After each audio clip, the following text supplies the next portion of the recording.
Primeira coisa que você deve entender sobre o medo é que esse alerta que é ligado em você, ele é o medo. O medo, ele faz um estado de alerta, ele proporciona um estado de alerta. E aí esse estado de alerta, ele é demonstrado pelo receio de fazer alguma coisa. Por exemplo, sair de casa, falar em público, fazer uma prova, fazer uma entrevista. Toda essa questão aí está ligado ao campo do medo. Agora, a ênfase do medo é o pavor.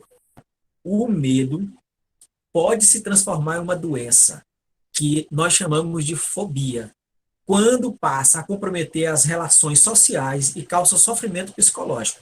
Tem muita gente que tem medo. Aliás, todos nós temos medo. Mas tem gente com tanto medo que não consegue se relacionar socialmente. Não sai de casa, não conversa com as pessoas. E essas pessoas já desenvolveram um problema, uma patologia, que é uma fobia. E essa fobia pode atrapalhar consideravelmente na vida dessa pessoa, né, nas questões do cotidiano dela.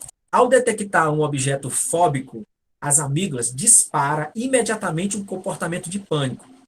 Isso pode isso pode acontecer por causa de uma situação anterior, ou porque nunca teve contato com ele. Sobre a questão da criança, que caiu no poço e que, por causa disso, ela tem medo de água, tem medo de ficar próximo de um poço.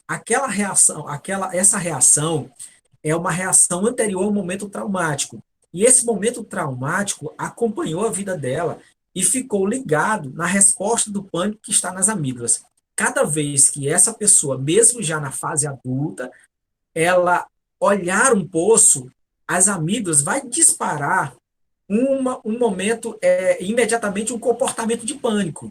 E aí esse comportamento de pânico leva a duas situações, fuga e luta. Ou seja, ou você corre com medo, ou paralisa de repente, ou você segue. Tá? São duas coisas que vão acontecer ali. Só que, como você já teve um momento traumático e aquele momento não foi legal para você, o que, que as amígdalas vão proporcionar para você? Um comportamento de pânico que vai refletir ao mesmo comportamento anterior que você teve. Ou seja, o padrão continua. Se a primeira vez que você viu o poço, logo após a queda que você teve, a sua reação foi de paralisar, foi de simplesmente correr, e a segunda vez vai gerar um padrão. Então, as amígdalas, ela vai respeitar esse padrão. O padrão vai estar montado ali, certo? E aí, o que, que vai acontecer? Cada vez que você olhar um poço, as amígdalas vão te dar a mesma reação que a reação de você correr. E é importante você ter muito cuidado, porque essa programação vai para o resto da sua vida. Então é preciso fazer aí uma análise de comportamento para que você possa se livrar de certas atitudes. Aí as reações de fuga e de reações de luta. Por exemplo, as reações de fuga. No momento em que você é, está apresentado a um objeto fóbico, a boca fica seca, as pupilas dilatadas, a vontade de urinar ou de defecar, né? Suar frio, as batidas aceleradas do coração, as pernas ficam trêmulas, o frio na barriga e os pelos ficam eriçados e o corpo pálido. É natural isso acontecer. É uma reação fisiológica do nosso corpo. Tá? Quando você é apresentado a um objeto fóbico, a algo que te leva a um pânico, automaticamente o teu organismo ele vai te dar essa defesa. Tá? A boca fica seca, você não consegue